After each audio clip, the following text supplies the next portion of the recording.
PR news ఛానల్కి స్వాగతం. చిత్తూరు నగరంలో ఎప్పటికప్పుడు వార్తా విశేషాలు తెలుసుకోవడానికి మా ఛానల్ని సబ్స్క్రైబ్ చేయండి, లైక్ చేయండి. ఓకే సార్, స్టార్ట్ చేయండి. మీడియా మిత్రులకు నమస్కారాలు. పూర్వంగా సుబ్బరాయుడు, ఏఐటీసీ అనుబంధ ఏపీ మున్సిపల్ వర్కర్స్ యూనియన్ రాష్ట్ర ప్రధాన కార్యదర్శి. ఈ నెల 20 రాష్ట్ర వ్యాప్తంగా ఉన్నటువంటి మున్సిపల్ పారిశుద్ధ్య, ఇంజనీరింగ్, ఆఫీస్ సిబ్బంది, స్కూల్ స్వీపర్స్ తదితర విభాగాలలో పనిచేస్తున్నటువంటి permanent and contract outsourcing daily wage కార్మికుల సమస్యలపైన దశలవారీ కార్యక్రమాలను చేపడతా ఉన్నాం. 20వ తారీఖున రాష్ట్ర వ్యాప్తంగా మున్సిపాలిటీల ఎదుట ఆందోళన చేపట్టి 22వ తారీఖున స్థానికంగా ఉన్నటువంటి ఎమ్మెల్యేలకు వినతి పత్రాలను అందజేసి అనంతరం 24వ తారీఖున చెలో కలెక్టరేట్లో పెట్టి అప్పటికీ మా సమస్యలు పరిష్కారం కాకపోతే కనుక జూలై 7వ తారీఖున రాష్ట్ర వ్యాప్తంగా దాదాపు 10-15 వేల మందితో చెలో విజయవాడ కార్యక్రమానికి సన్నద్ధమయ్యాం. ఎందుకు ఇప్పుడు ఈ నిర్ణయాన్ని తీసుకున్నామంటే గడిచినటువంటి 2 ఏళ్ల కాలంలో రాష్ట్రంలోని కూటమి ప్రభుత్వం మున్సిపల్ రంగ కార్మికుల సమస్యలపైన ఏ ఒక్కటి కూడా పరిష్కారానికి చొరవ చూపకపోగా అనధికారికంగా మున్సిపల్ రూల్స్కి విరుద్ధంగా డిప్యుటేషన్ల పేరుతో కమిషనర్లుగా ఇతర డిపార్ట్మెంట్ వాళ్ళని తెచ్చి కార్మికుల సమస్యలు మరిన్ని ఉత్పన్నమయ్యేలాగా చర్యలు తీసుకుంటూ ఉన్నారు. ఉదాహరణకు చిత్తూరు కార్పొరేషనే చూద్దాం. కార్పొరేషన్లో గ్రేడ్ 1 అధికారులు లేకపోతే ఇంకా ఐఏఎస్లో ఇక్కడ ఉండి పరిపాలన చేయాలి. అటువంటి పరిస్థితి ఇవాళ చిత్తూరుకు లేదు. కడప కార్పొరేషన్కు అంతే పరిస్థితి ఉంది. ఇలా దాదాపు ఉన్నటువంటి కార్పొరేషన్స్ అన్నిట్లలోనూ ఐఏఎస్ల కొరత అనేటువంటిది తీవ్రంగా ఉన్నటువంటి పరిస్థితి. పర్యవసానంగా మున్సిపల్ రూల్స్ అనేటువంటివి అటకెక్కినటువంటి పరిస్థితి. ఇదే దశల్లో గడిచిన 2 ఏళ్లలో చనిపోయినటువంటి కార్మికుల స్థానంలో ఒక్కటి కూడా రిక్రూట్మెంట్ చేయలేదు గవర్నమెంట్. పోయిన గవర్నమెంట్ వరకు పోరాడి సాధించుకున్నాం. పూర్వం నుంచి మాకు వారసత్వంగా ఉన్నటువంటి పారిశుద్ధ్య సేవలు కావచ్చు, లేదా ఇంజనీరింగ్ విభాగంలో పనిచేసే కార్మికులు వీళ్ళందరూ కూడా వాటర్ సెక్షన్స్ తదితర విభాగాలలో కార్మికులు కూడా పూర్వం నుంచి వేతనాలు 6 నెలలు, సంవత్సరము ఇలా వచ్చేటువంటి పరిస్థితి. సొసైటీ అంతా కూడా మమ్మల్ని ఊరికి చివర నెట్టేసినప్పటికి కూడా మేము ప్రజల ఆరోగ్యం కోసం మా ప్రాణాలను పణంగా పెట్టి అంటురోగాలు పులుముకుని ఇవాళ ప్రజలకు సేవలు చేస్తూ ఉన్నటువంటి వాళ్ళం.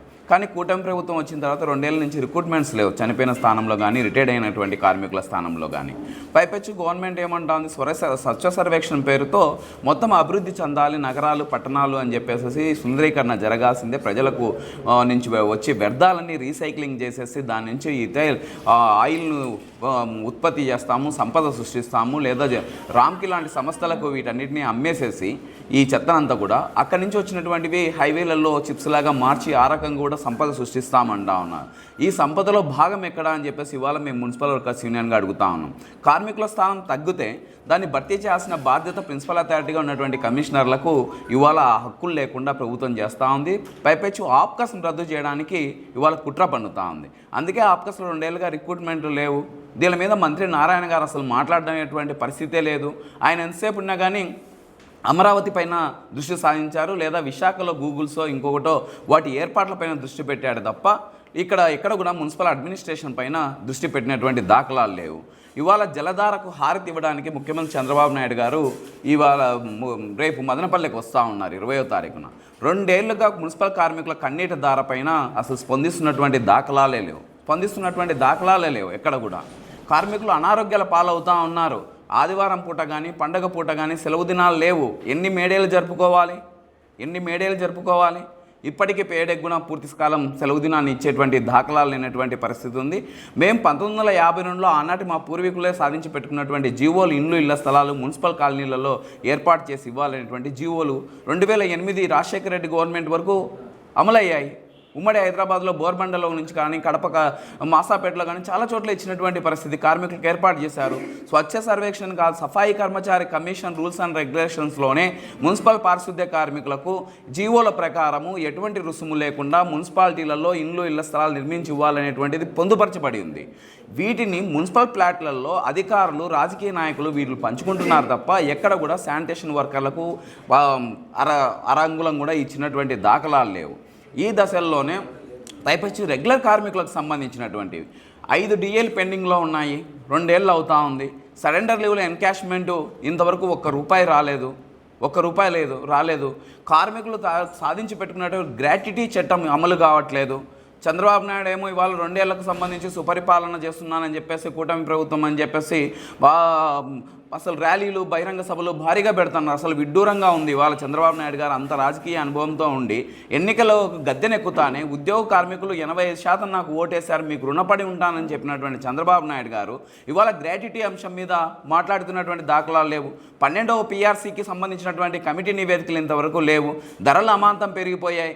నారా లోకేష్ గారు 2 ఏళ్లుగా అమ్మఒడి కానీ, తల్లికి వందనం పథకాలు కానీ, వృద్ధాప్య పెన్షన్లు కానీ, కార్మికులకు, పారిశుద్ధ్య కార్మికులకు, ఇంజనీరింగ్ కార్మికులు వీళ్ళకు వర్తిస్తాయి, అందజేస్తాము, చంద్రబాబు నాయుడు గారు ఆలోచిస్తున్నారని చెప్పి ఊరించి ఉడికించి చివరిగా పోయిన అసెంబ్లీ సమావేశాలలో సంక్షేమ పథకాలు ఇవ్వడం కుదరదు అని చెప్పారు. అట్లే ఉండండి, నేను వచ్చినప్పుడు మాట